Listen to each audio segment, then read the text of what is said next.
And we're back, boys. Good to be with you. OTT, new title, Director of Competition. I think I bring a lot of competition to the league. Help commission out with the schedule, some archiving, things like that. But good to be back. It's officially 2021. We're still in this misery of a life with masks and shit. But hey, we got football ahead. We got a draft ahead. We got a lot of activity in the GPDL. First of all, I want to congratulate champion, the GOAT, Mike Bradley. What can I say, man? Got to give you credit. It's been consistent. It's been a fun ride. I do think that ride's coming to an end after this season. That's just me. Welcome back, Sean Rust. Commissioner Rusty is back, hopefully in good health, and excited to be here. A part of me, I keep looking over at the GPDL archives. We have a special guest today. Want to get right into it. I'll field some topics, but I think everyone is eager to hear from this person, so let's get them on the line right now.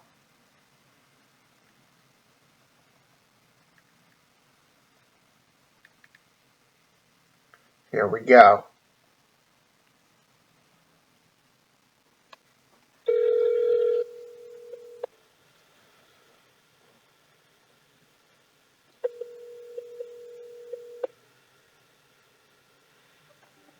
Hello. Is this Jut from Norristown? It is Jut, and he is currently in Norristown. Jut from Norristown, welcome to the GPDL podcast. How are you, man? Doing great. Doing good. What kind of job you working today? Today we are tiling a shower and a bathroom floor. There you go. That sounds exhilarating. Big Ron there. Excuse me, Big Ron. Yeah, Big Ron's outside watching the fence guys. There you go.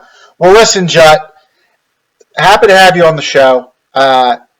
Needless to say, you've become a sensation in the GPDL overnight. You bring a lot of energy. You bring a lot of topics, a lot of hot takes. Let me ask you this. After 1 year, tell me if you could go back and give the old Jut a year ago some advice, what would it be? Same thing I did myself this year. Slow down on the pace a little bit. But, for me, that's part of the fun, Get in, mix it up. As long as I'm not destroying my team, I'm still kind of searching for a goal, an end goal. Sometimes I get excited, like the Higgins trade today. Yeah. I get Godwin. It's hard to pass up for a guy that's had a nice rookie year, but now AJ Green's gone. Do they deflect some of the better coverage his way? Do they draft another receiver? So I'm constantly going back and forth with the direction I want. It sounds like the Godwin thing today. I got on your case a little bit for it, mostly because of the years and the age and all that. But it seems like you think Godwin's just more of a sure thing. I think that's what I'm looking for. Yeah, a guy that I set and forget as long as he's healthy. Right, exactly. And listen, your roster's not bad. I know we were doing the side by side. Obviously, you have Kamara. Obviously, you have Cam Akers, a great 1-2 punch at running back. Now you have Godwin. Hawkinson, I don't know how he's going to be with Goff. No one really knows. And obviously, you have some cap now. Are you going to go into the season, and don't bullshit us because we know, are you really going to go into the season with Carson Wentz as your quarterback? For $6, would it hurt me? I don't think so. Don't get me wrong, I will have another quarterback on my roster. Okay. Absolutely. All right. But I may also have Carson and Indy. Say they trade for Odell Beckham. That's in the talks right now. There's going to go Pittman, T.Y., I like Carson in Indy. I'm not saying that was crazy. I don't think Barkley was a keeper. I was just shocked that Jut from Norristown, the ultimate Carson hater, the ultimate Nick Foles truther, was rolling him out on a fantasy roster. My thing is, I think I got a player that I can keep for a guy that I can draft. I don't think anybody's keeping Barkley at 120. No, I don't think so either, and I would agree with that statement. I got a free piece with a shot at Barkley in August. There you go. What does Judd from Norristown's management and ownership plan to do with the legal issues surrounding one Deshaun Watson? I will not drop him based on allegations. I'll wait and see how it plays out in court. In the meantime, I mean, he's expensive anyway, but if he's playing this year, there's a good chance that's my number one quarterback this year because I have the cap to keep a guy like that right now. You'd be looking at you, so you would if this all goes away, you're keeping Deshaun at $27. That's a lot, but who can I match with that in the draft? He's going to have to throw a ton. He has Cook. He has, maybe they grab another guy. I think that if he's playing this year, I think there's a good chance he's on my roster. All right, I like it. I like it. Listen, it's a good roster. It's a competitive roster. I think you'll do well. I definitely think it's improved from where you were at sitting last April 13th. All right, so I have some questions about the league, and it's going to be, not a rapid fire format, but kind of off the cuff answers, okay? Yep. After a year and some change, does Judd from Norristown have a rival? I think it changes. I mean, I have a friendly rival with my division. I think that we're closer, more friendly than other people in other divisions. But I definitely would love to smoke Pat and Zach this year. Who doesn't love to smoke Pat? Pat would love to smoke Pat. Yeah, so, I mean, obviously I have to do the division with Russ back. He does a lot of chirping. I'd like to keep him in line. I know he's coming in with a roster that's not his own. So I know, he has some place to go. But, guys on my side, I'd say Russ and the guys in my division. And then, me and you are pretty competitive all the time. Of course. Of course. So, it's hard. And I kind of glad that you acknowledge the fact I would call us competitive. I don't like the idea of having a rival cross conference where you play once a year and then maybe again in the big championship, Yeah, so we're not absolutely. I mean, I'm competitive with everybody. If I'm playing now that week, I think I'm going to schedule. I'm still competitive. You know what I mean? It doesn't matter who I'm playing. I want to win. Absolutely. I'm with you. All right, next question. You cannot say Mike the GOAT or Gal. Who are the best and worst teams going into the season as we stand today? Well, with GOAT out of the question, I really like your roster. I gave you a handful. If you consider CAC, you're going to have about 130 in CAC with the drops I think you're going to make with your lineup. I think you're going to be just about where, I think you're up there. I think Nick has some tough decisions. I think Juan has a solid team, but I'd say right now you. Okay. If he's out with your current changes. Appreciate that. All right, who's the worst?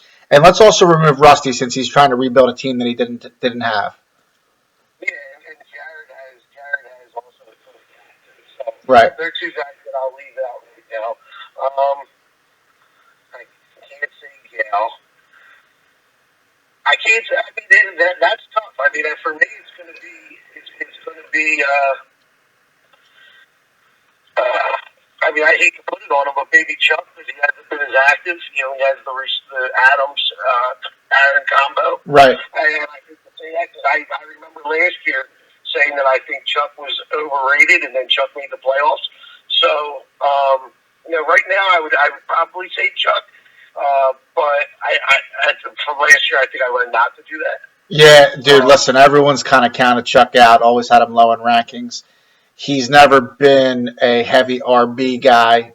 He's always built it through elite receivers, good quarterback, and just competes on that waiver wire every freaking week. So I get why people say Chuck in moments, but we know Chuck will always be there in the end no matter what.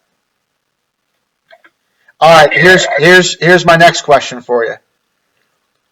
Is there a sleeper team in the league right now that people aren't taking notice of that's going to make some noise? Well, if you're going to say sleeper team, it has to be somebody who currently the does not have a full roster. So that would be somebody like Russ rebuilding in the draft, and Jared turning his team into, with all the cap he has. I think Jared's a great answer to that question. I think people are sleeping on Jared. I think he has some young cheap pieces in place. I think he's ready to go into the draft just like that. Absolutely. So. Absolutely. All right, next question. Who would you what GM owner would you most like to sit down and have a beer with? Last year, I would have said 100% Chuck. Uh-huh. Chuck was my guy. I love Chuck. This year, I think with Russ back in the draft, he does a lot of talking. We butt heads a lot, but we also have a lot of views. I would probably have a beer with Russ. There you go. Sean Russ having a beer. Maybe get down to Florida and do that with him. All right, last question for you before I let you go. I need you today, and take into everything, whatever you want into consideration, but, based on how people draft, how people manage, give me your AFC, which is your conference, and NFC, which is my conference, playoff predictions. All right, we'll start on the other side. We're going to go Nick. I mean, it's going to be a cop-out, but Nick Ott. Right now that's how it looks. I think Lou has. I just think that's how that side's going to run. Did you just call me Ott? Yeah. Oh, that's new. It's always been OTT, but I like Ott. You can call me Ott. Yeah. There we go. And then on my side, I'm probably going to say Walt looks like a sure thing right now. He's a full lineup. Okay. Jared as the sleeper. And I'm going to throw myself in there. My division is better than people are giving it credit. Your division is very good. I love Zach's team. Yeah, Zach's team. I don't know. He has Jalen Hurts at quarterback. We don't know what he's going to do. McCaffrey was hurt all last year. He comes back. We'll see. And then Lockett, does he regress with DK stepping up? I think he has a very good team. I think we'll see what happens. I like to have the captain. With three elite players on my team, they come up to like $40, $45. So right. I like where I'm sitting with the guys that are going to be available in this draft. There you go. So there we have it. We got Zach not in the playoffs. We got Judd from Norristown, the Road Warriors, and Walt. Any parting words before you have to get back on the job site for the GPDL league? Yeah, that gets us going. Keep it up. Keep it up. All right, brother. Thanks for being on the show. All right, thanks, Al. All right, brother. There you have it. People are going to start calling me Ott from now on. That's a new one. A little takeaway from the first episode of the GPDL 2021 Kickoff. Ott. All right, fellas. I'll be back soon. We'll have another special guest coming up. Be good.